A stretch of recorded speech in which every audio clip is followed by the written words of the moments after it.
Okay, so now we're into actually a new unit in the course. Of course, we started off by looking at the classic model, looking at the emergence of capitalism in Western Europe, specifically in the English countryside. We looked at it through the crisis of feudalism, the role of merchant capital, the state and imperial expansion. We also looked at things like the logic of capitalism, the development of classes, particularly the proletariat and the bourgeoisie. And we also then moved into capitalism and politics by looking at revolutions. And then from there, we started examining problems with the classic model. First, by looking at the persistence of unfree labor, which was, of course, supposed to be a thing of the past once capitalism took over. And I suggested that capitalism has always relied on non-capitalist or quote-unquote non-capitalist forms of production. And unfree labor is one of them. And it still persists to this day in various parts of the world. And then from there, we continued with our look at problems with the standard model by looking at alternative routes to capitalism. And of course, we looked at three specific case studies on the American South, South Africa, and Japan. In the case of the American South, we saw the Prussian road to capitalism, that is capitalism without liberal democracy. And in South Africa, we saw the state as this kind of primary mover, and specifically the imperial state. And in the case of Japan, we saw capitalism that was very much of a kind of top-down approach, where the Japanese government actually tried to institute a capitalist revolution. It was a very deliberate revolution, unlike, say, the revolutions in England, France, and the United States, where it created the conditions for capitalism. But in Japan, it was this conscious sense to create an industrial capitalist economy. And that was sort of the end of our look at alternative paths to capitalism and problems with the classic model. So now we are into a phase of capitalism that is often referred to as late capitalism. And late capitalism begins in kind of the late 19th and early 20th century and reaches until the present day. And if we look at what we have left in the course, specifically today, we're talking about the rise of big business. And the focus will be probably mostly on the United States, because in the late 19th century, that's when we get the rise of like these gigantic corporations and the rise of massive industrial power using large-scale machinery, and then eventually the assembly line. Next week, we will continue our look at late capitalism by looking at the global assembly line. And a lot of what we'll do in that is not just look at the global assembly line, but look at an interesting phase of late capitalism. Today, a lot of what we're looking at is a very kind of freewheeling industrial capitalism where there was much less involvement from the state, although the state is involved. And a lot of it comes from the industrialists themselves, how they built these massive corporations and brought in new kind of techniques of management and created in many ways monopolies. And we'll talk more about like the monopolistic practices of late 19th and early 20th century business, particularly in the United States, because at that time, the US had become the world's leading and by far largest industrial power. And next week, we'll look at a different phase when we look at the global assembly line. And we'll look at a kind of mid-20th century phase of capitalism, whereby the state takes on a much greater role in the economy. The most kind of obvious example of this is Franklin Delano Roosevelt, when he comes to power during the Great Depression in the United States in the 1930s. And the Great Depression fundamentally alters capitalism, leading to a kind of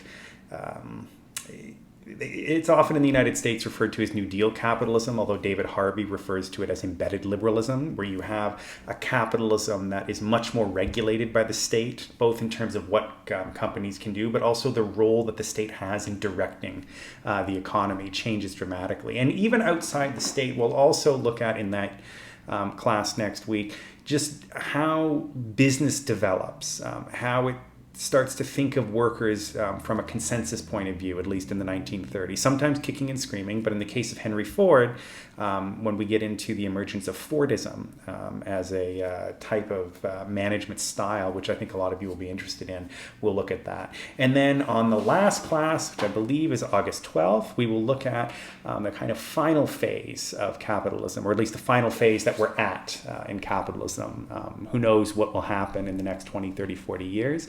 And that phase really begins in the late 60s and early 70s, and it is, of course, the rise of neoliberalism, which is a reaction against this kind of state regulated capitalism of the mid-20th century.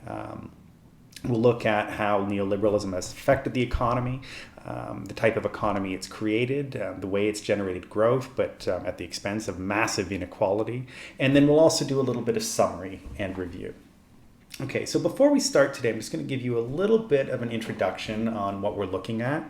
And then from there, we will probably do another 3 videos, maybe.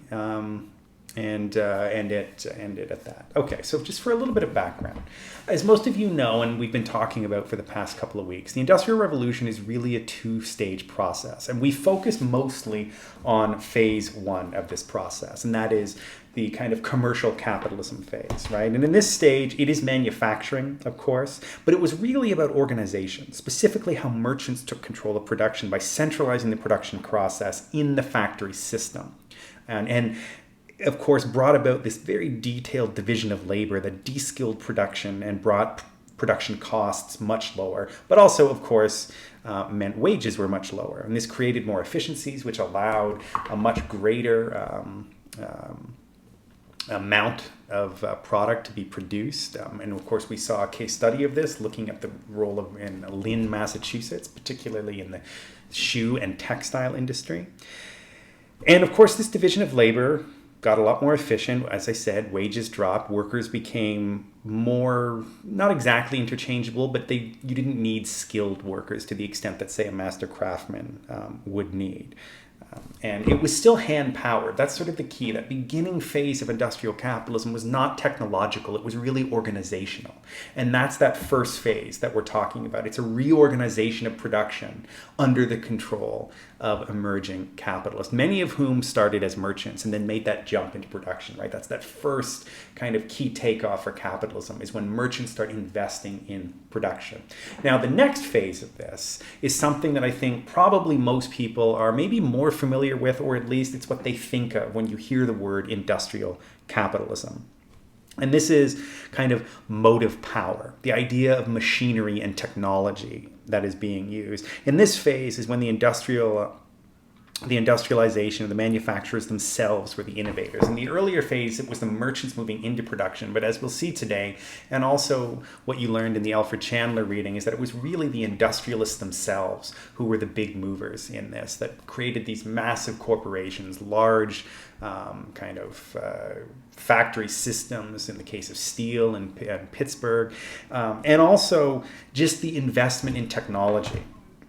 And the division of labor was also key here, right? So the division of labor gets even further kind of detailed and divided, and skill becomes even less important under this phase. Workers start to become, in fact, very interchangeable. And this led to mass production on a scale never before seen. It begins first in England, probably in about the mid-19th century, late 19th century. But then it is the United States that will create a kind of industrial colossus in the Midwest and northeastern United States. And it will herald the emergence of the modern corporation, or what we understand to be the modern corporation, which will grow into further standardization, further de-skilling of work, and again, a more detailed division of labor, as well as a more continuous, rapid production process. So this is what we're going to examine today, is this process. We're going to look at the beginning of this shift to manufacturing from hand power to industrial technology and machines. And we'll also look at what it unleashes, how these corporations were organized, and specifically we'll look at how these massive corporations in the late 19th and early 20th century